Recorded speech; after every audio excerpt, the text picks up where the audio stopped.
and welcome to Tarot Night's Collective Corner. We're live and we're outside. Why? It's 42 degrees. And after last week, that feels amazing. So we're outside.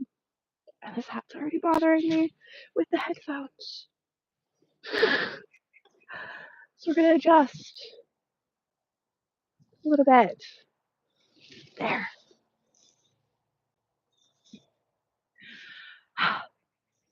We're still setting up, getting comfortable. Can you believe that tonight I did not bring candles, even though we're outside? Makes sense, right? Bring candles in the summertime.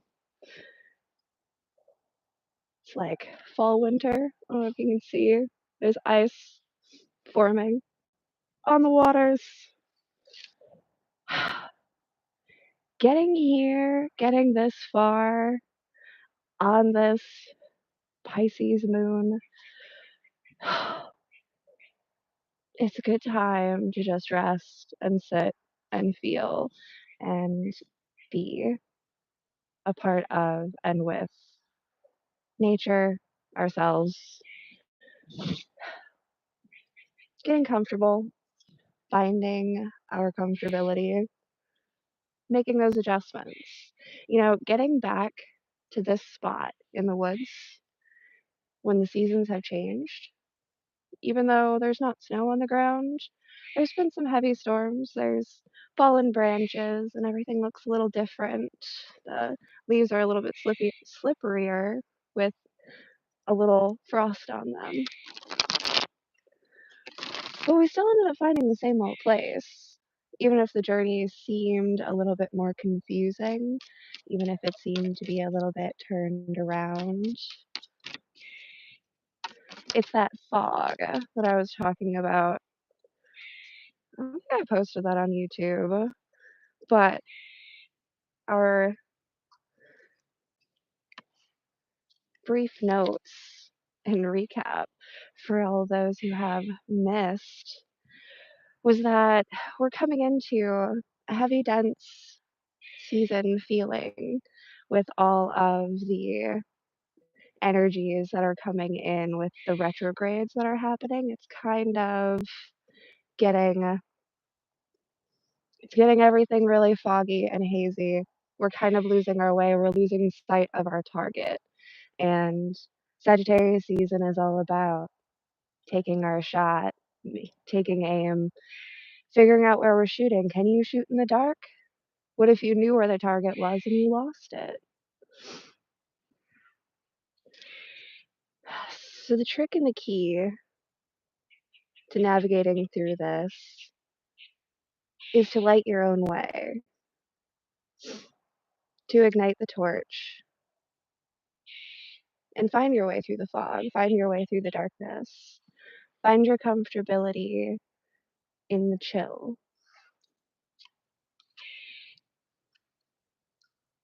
Because that internal fire is all of the movement that we need. The Queen of Wands is harnessing and holding her fire and keeping it close. We're utilizing that secret garden. Get you a little bit more of the overgrowth of the throne of this Queen of Wands. It's what's happening on the inside in that secret garden. We put it out there, but we don't necessarily want everybody to see it or know about it. But we still want to reap the benefits of this garden, even if nobody knows about it. Is it so terrible to keep a garden sacred? To keep a garden safe?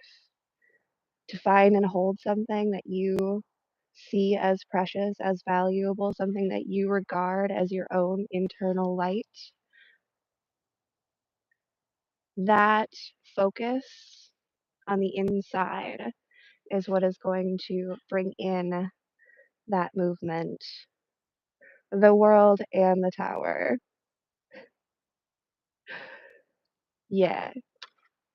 Why? Because even though we can't see what's going on around us, even though We're starting to lose sight of the target outside of ourselves. When we hold that light and bring it into the inside, it ignites the fire within us. It gives us the ability to see in the dark and shoot towards our aim. And the target, the goal, is the world. It's the new cycle. And with stepping into that new cycle comes the tower.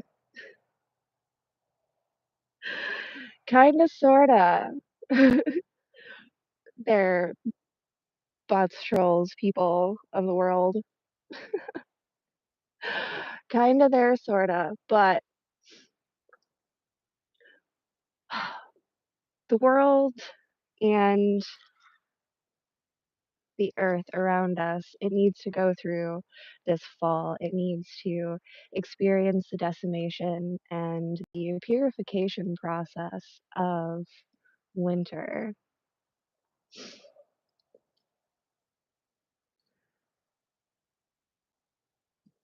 And in that quiet time, that's the blanket that covers our internal world and gets things moving again. We hold the heat deep inside of us. Though things might get a little frosty on the outside, relationships, interactions with people, they might not be so easy. Our attentions are not easily turned at this point, as they really should be. We should be focusing on that internal world, on our internal grace and support systems, because the external is so foggy. It is so hard to see who is my friend, who is my enemy. Can I trust what we're doing is right? I don't know. I don't know if I can trust what's outside of myself.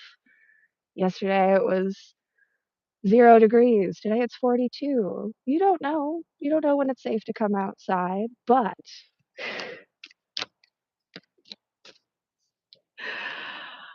oh, you're funny, folks. You guys are hilarious. You good. You good. You doing well. You doing well.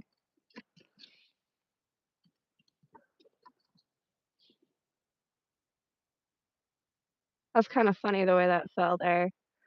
I want to pick and pull through so many of these. We'll get there all in due time. But the Three of Swords just fell so perfectly. It slid underneath the tower and covered, or underneath the world and covered the tower with the Three of Swords. That's kind of beautiful, actually. I mean, it's tragic, it's painful, it's gotta hurt. Don't get me wrong. But again, there is growth beyond this. There is progression. There is the ability to close cycles, walk through doors, open yourself to new opportunities.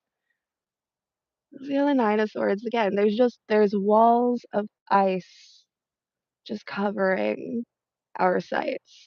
And it's all internal, it's all mental, it's all your thoughts that are blocking you out from this Knight of Cups, Seven of Cups, offers all of those things. All of those things.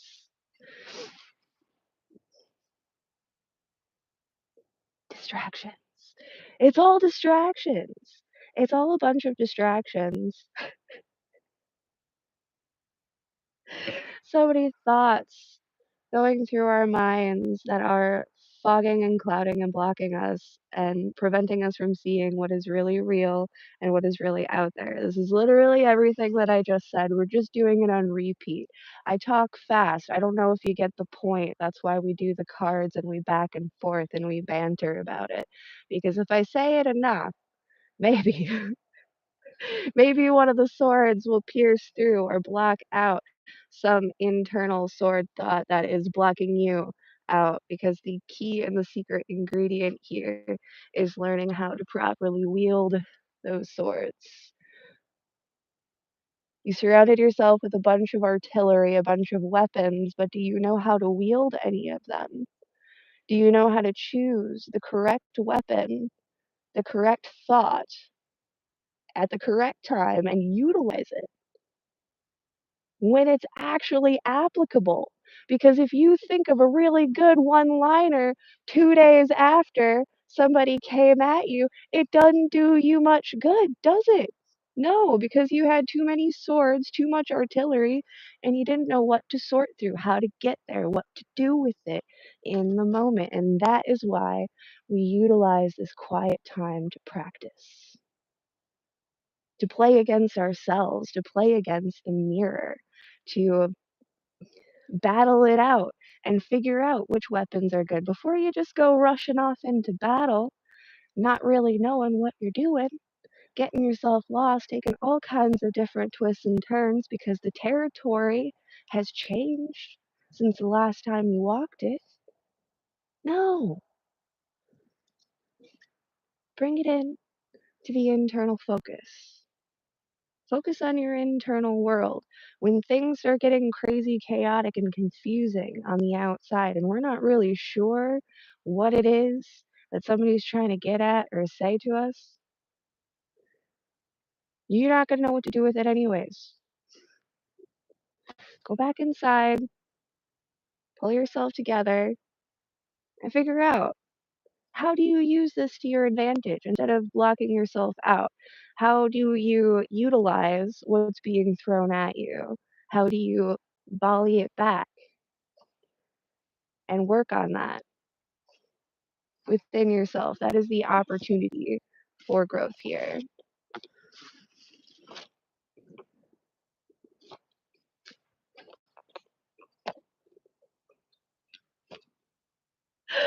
Oh, I gotta fuck with the trolls. Yes, yes. Hidey kids and hidey wives.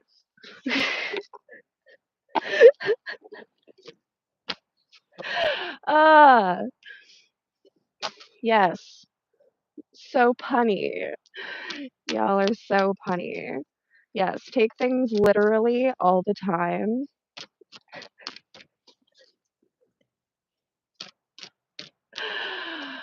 And look for the most obvious and dumb thing to say in a conversation because that's clearly not blocking you out from any sort of illumination, is it?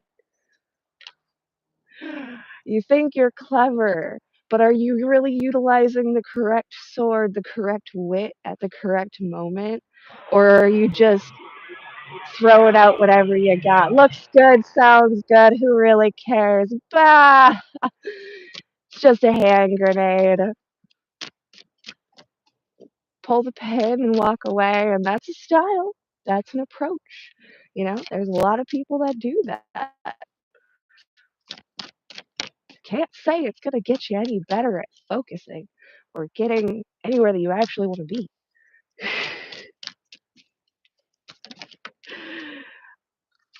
For facts, for reals, and for mo facts, we bring in abundance.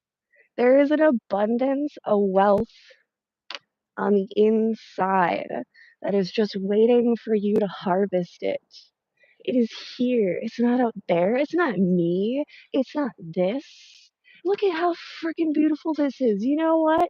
This is fantastic. It's not this, though.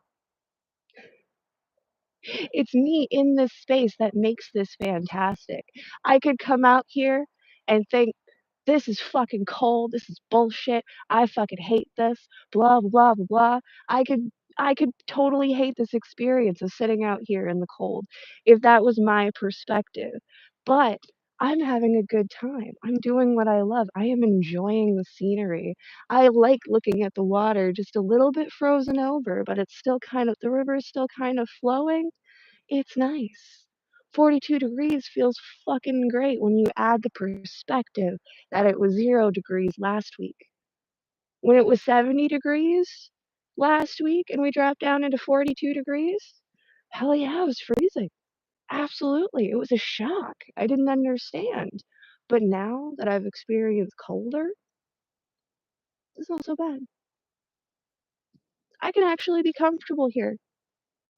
I can actually work here because I changed my perspective. Because I went through the experience of going inside internally into myself and shifting and making those adjustments, working in my own secret garden, the place that I hold sacred, the place that I don't give to everybody else. Why would you be so selfish? Because everybody should have something sacred. Everybody should have a secret garden within themselves where they can grow and nurture things without the effects of the outside world until we're ready to deal with the elements, until we're ready to learn how to function in the world around us. Because it being colder out, it shouldn't stop you from living your life. Experiences that are cold or harsh shouldn't stop you from living your life. It's all about how you keep and hold your own perspective and your own experience, and how you adjust and adapt, and what kind of steps you take in your process to get yourself comfortable in new situations. I want to do one more. I want to do one more Oracle card. I'm having a good time. Why not? My fingers are getting a little cold, but this is fun. This is fun. Y'all are crazy. Thanks for coming in.